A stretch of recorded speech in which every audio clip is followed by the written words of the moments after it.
एजेंसियों को जिसकी तलाश थी वो अब भारत आ चुका है। लॉरेंस बिश्नोई का भाई अनमोल बिश्नोई जो अमेरिका से भारत आ चुका है।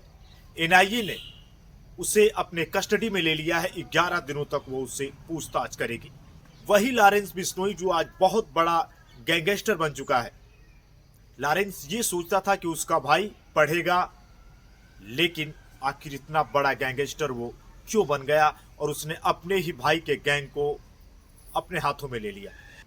नमस्कार दोस्तों, मैं आप सबका सुशील तिवारी। लॉरेंस बिश्नोई जो फर्जी पासपोर्ट के जरिए नेपाल होते हुए, अजरबैजान होते हुए अमेरिका चला जाता है, कभी कनाडा से, कभी अमेरिका से और कभी दुबई से, जिसने सिद्धू मूसेवाला की हत्या करवाई। बाबा सिद्दीकी मर्डर केस में इसका नाम है। सलमान खान के घर के बाहर भी जो अंधाधुंध फायरिंग हुई थी, जिसमें लॉरेंस गैंग का ही नाम आया, उसके छोटे भाई अनमोल बिश्नोई का। इस गैंग की सबसे बड़ी खासियत थी कि सबसे पहले ये मारते थे और फिर ये सोशल मीडिया पर उसकी जिम्मेदारी भी खुद लेते थे। इसने कभी ये नहीं सोचा था कि वो भारत आएगा, लेकिन उसके लिए मुसीबत तब खड़ी हो गई जब ट्रंप की सरकार आई और ट्रंप ने कहा कि जो भी अमेरिका में गैर कानूनी ढंग से लोग रह रहे हैं उनको उनके देश वापस भेजा जाएगा। तलाश शुरू हो गई, जिसमें सैकड़ों भारतीय थे। उन भारतीयों में लॉरेंस बिश्नोई के भाई अनमोल बिश्नोई का भी नाम था। अब भारत की सुरक्षा एजेंसियों के लिए यह आसान हो गया। ने भारत में बड़े बड़े राज्यों में बहुत सारे लोगों को मरवाया। लॉरेंस बिश्नोई का भाई अनमोल बिश्नोई, जिसका सबसे पहले नाम आता है सिद्धू मूसेवाला, जो पंजाबी सिंगर था, उसमें नाम आता है। और पहली बार उसने सोशल मीडिया पर आकर अपना नाम दिया कि मैं इस हमले की जिम्मेदारी लेता हूं। उसके बाद बाबा सिद्दीकी मर्डर केस, जो काफी हाई प्रोफाइल मर्डर था, उसमें भी अनमोल बिश्नोई का नाम आया।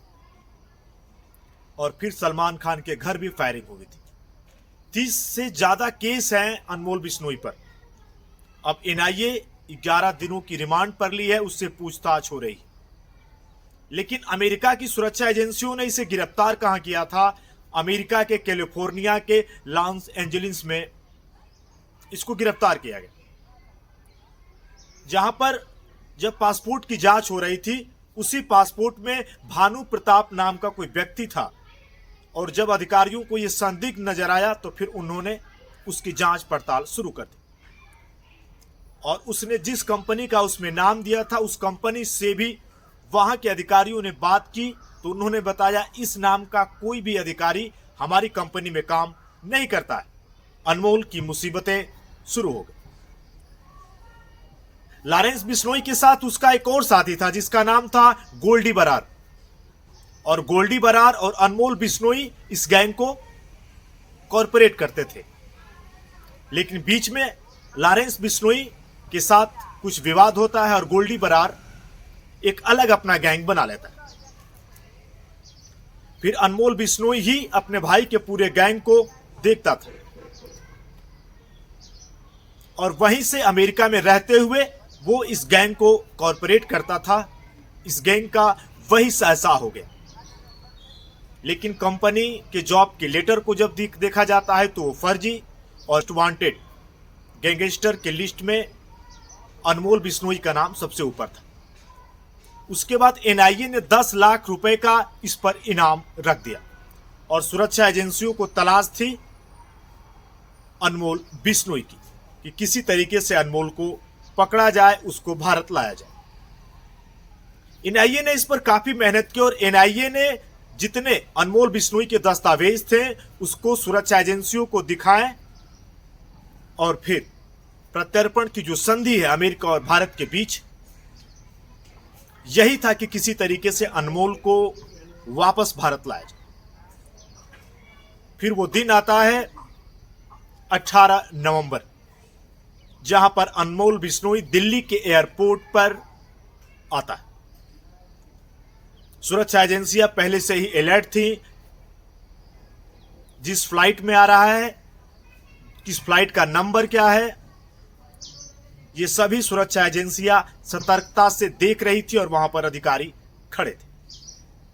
जब इसने बाबा सिद्दीकी मर्डर केस में जब एनसीपी के नेता की हत्या कर दी और उसने विदेश में रहते हुए उससे शूटरों को हायर किया और फिर उनको हथियार मुहैया कराएं और बाबा सिद्दीकी की काफी दर्दनाक तरीके से हत्या हो।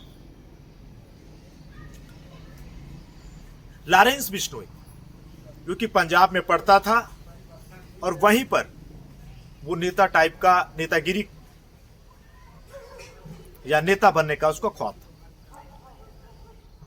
वो नहीं चाहता था कि उसका छोटा भाई लॉरेंस बिश्नोई भी ऐसा करे, अतः उसने अपने भाई को कहीं दूर भेज दिया पढ़ने के लिए, जोधपुर में।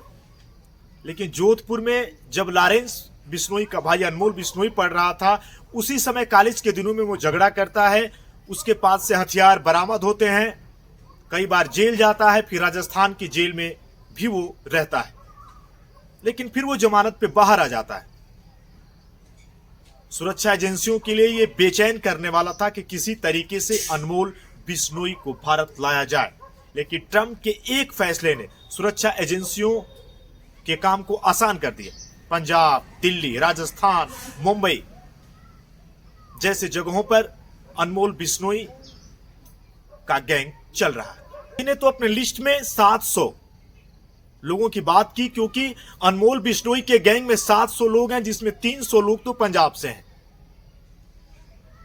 जो इस गैंग में सक्रिय है, जिसमें दिल्ली, राजस्थान, हिमाचल प्रदेश में भी इनका गैंग चलता है। एनआईए ने 10 लाख का इनाम घोषित किया।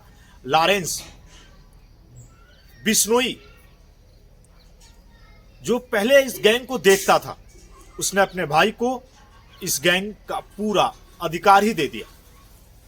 जो पहले तिहाड़ जेल में रहता था, बाद में उसको साबरमती जेल भेज दिया गया। लेकिन गैंगस्टरों के लिए, जो बड़े गैंगस्टर हैं, जेल एक सुरक्षित ठिकाना बन गया है और वो वहीं से अपने गैंग को देखते हैं।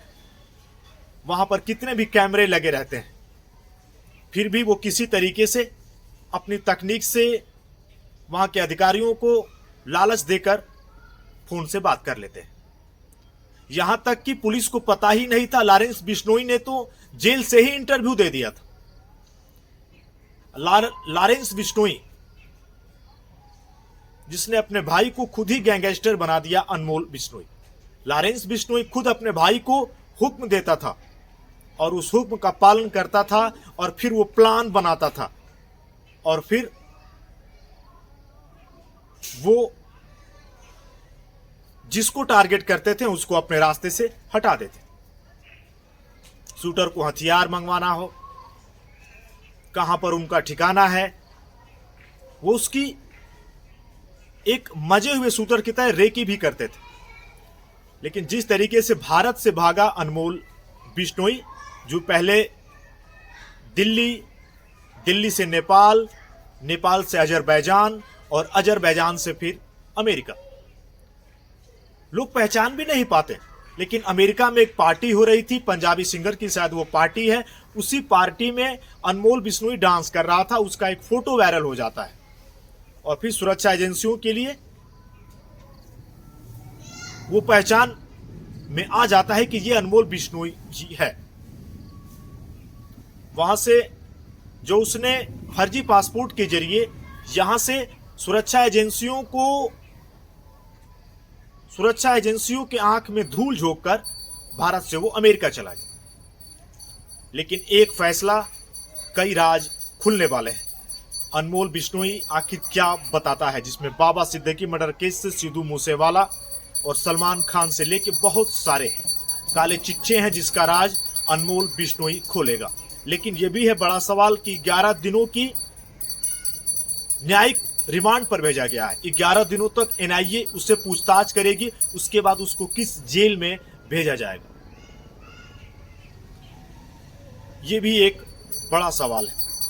लेकिन कहीं लॉरेंस बिश्नोई की तरह ही एक सुरक्षित ठिकाना ना हो जाए अनमोल बिश्नोई के लिए, ये भी एक बड़ा सवाल है। जिस तरीके से सुरक्षा एजेंसियों ने काम किया ये बहुत ही शानदार था। आगे हमारी नजरें रहेंगी लॉरेंस बिश्नोई पर, जिस गैंगस्टर को भारत लाया जा चुका है। अभी वो NIA के कस्टडी में है, जहां उससे पूछताछ हो रही है। क्राइम की खबरों के लिए आप हमारे साथ बने रहिए। जय